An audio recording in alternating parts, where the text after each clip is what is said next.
Welcome to Face the State. I'm Ariana Bennett. Thank you for joining us. If you've needed to make an appointment at the DMV, apply for SNAP benefits, or run a background check on a new hire recently, you've no doubt run into issues with state-run systems. That's because of a ransomware attack at the end of August that took a lot of the state's systems offline. So how do these attacks work, and how do you recover from them? Darren McBride with Sierra Computing Group is here with me to talk about that. Darren, thank you so much for coming on the show. Thanks for having me. Oh, it's my pleasure. You were here 7 years ago. I can't believe it's been 7 years talking about this exact same topic, but back then ransomware was a brand new concept. Now we're well versed in its existence, and yet here we are dealing with it at the state level. Pretty big deal. Yeah, big deal. And Nevada's not the only government or company that's been hit.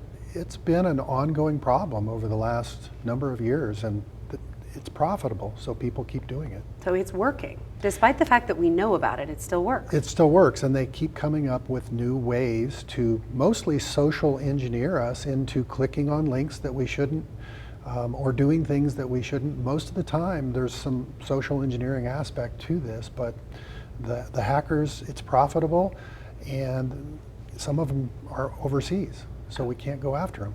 Okay, so for those who aren't super familiar with how it works, can you kind of just give us a rundown of what ransomware is? Well, most of the time it involves encrypting your data. There are what's called double ransomware attacks, where not only are they going to try to get money from you to try to decrypt your data, but they also say, and by the way, we've gotten your data and we're going to make it publicly available if you don't pay us a ransom. And so that now you have to pay them twice, once to get your data back, once to make sure that private data isn't released that you have on other people. Now, if you pay the ransom, there's no guarantee that they will do what they say they're going to do, right? No, but they do generally try to do what they say they're going to do, because it is profitable. They've been doing it for a decade, and they don't want to get a reputation for just cheating you, taking your money and not giving you your data back. So an awful lot of the time, there are professional companies, consultants who know how to deal with these ransomware attacks, and some people decide to pay it, and an awful lot of the time they will get their data back. Wow. Now, if it deals with some private data, like you're talking about, and that's been compromised, how do you unring that bell? You don't, and we've seen this numerous times. A number of years ago, Equifax was hit, and I like to say that I think just about all of us, if we have a credit report, probably have our name and social security number and date of birth out there on the dark web somewhere. And so we have to be careful in other ways, but unfortunately that data keeps getting exposed. Okay, when we're talking about the state of Nevada attack, we know some information did get taken out of state.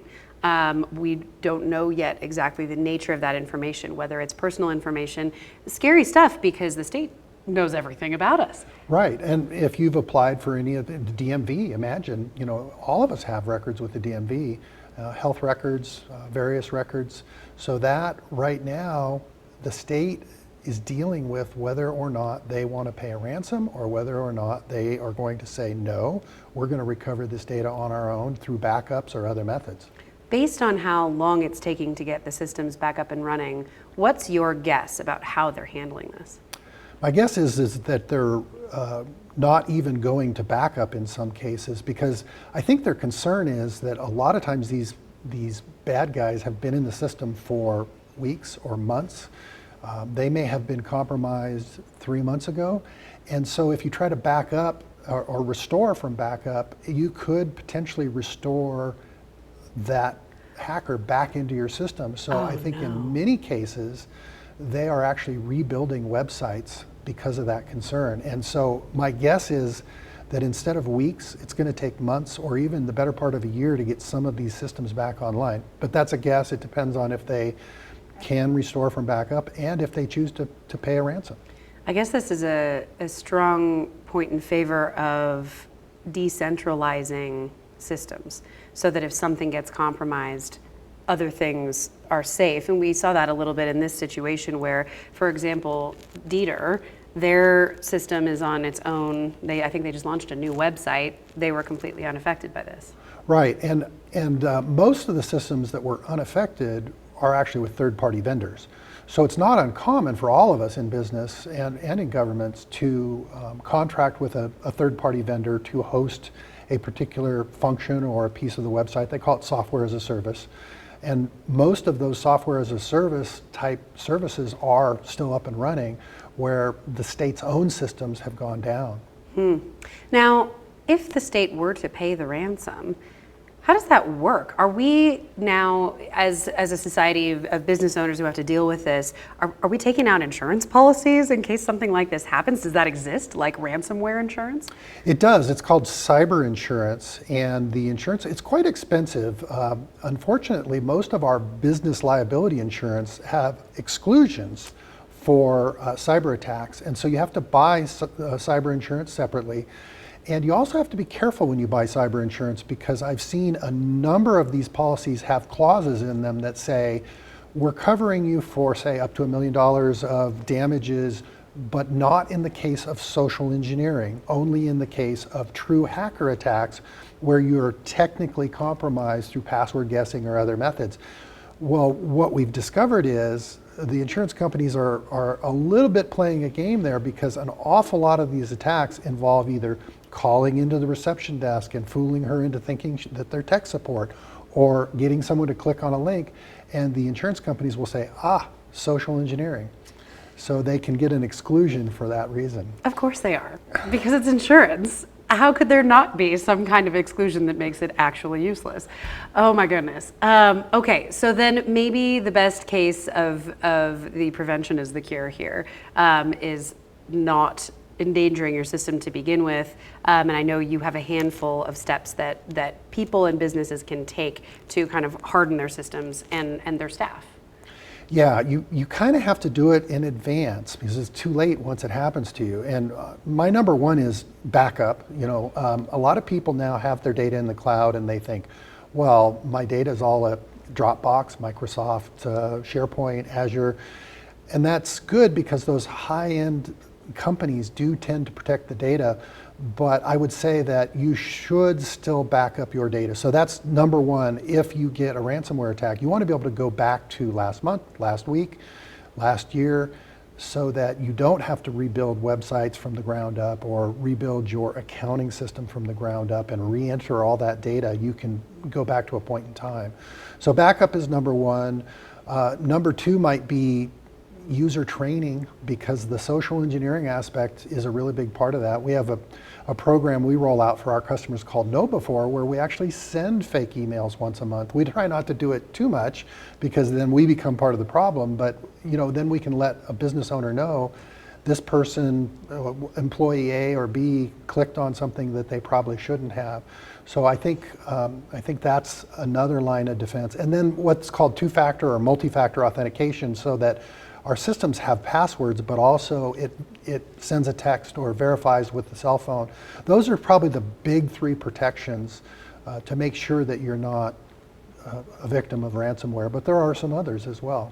Yeah, now my company does the company devised phishing test, where you get emails and they test you to see if you can tell that it's spam. I've just they have markers, so now it's become kind of a game. What's my reporting percentage? See. Some of them are getting through the spam filters, and they're really hard. They fool you. They're a FedEx delivery, or there's an Amazon package, and you did order something from Amazon yesterday, and so it's easy to get fooled. And I've even taken to reading the headers. There's something called an internet header that you can get off of an email in Outlook.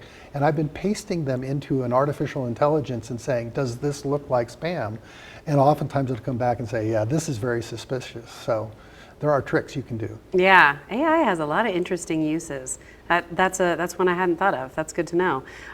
Okay, so if you are a user of a system, what's your best advice for not being the weakest link?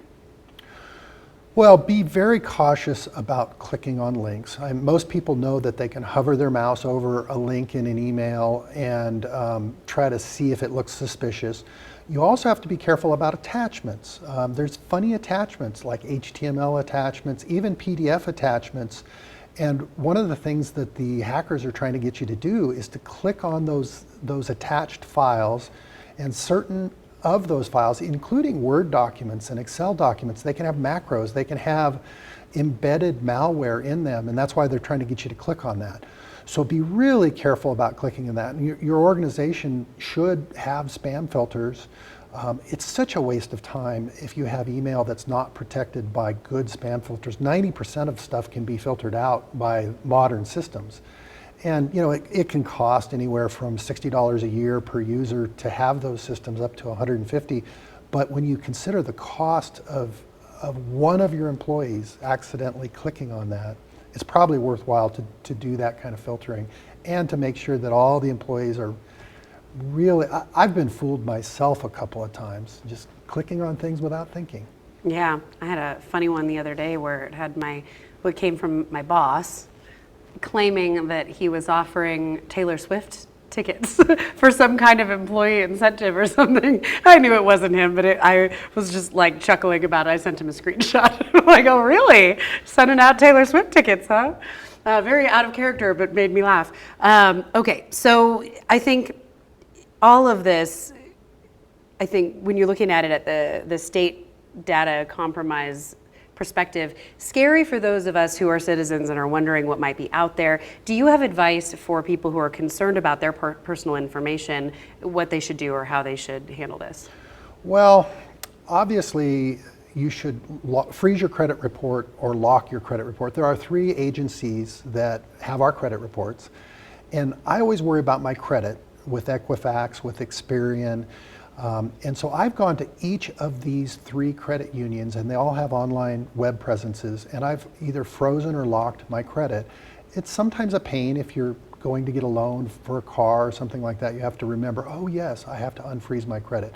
And the reason I mention that is because if our date of birth, if our social security numbers are out there in the dark web, if it's been, whether it's the state of Nevada attack that's happened recently or past attacks, you can't change your social security number like you can change your credit card numbers. And I really wish the federal government was as progressive as credit card companies, where you could say, hey, I need to roll my social security number.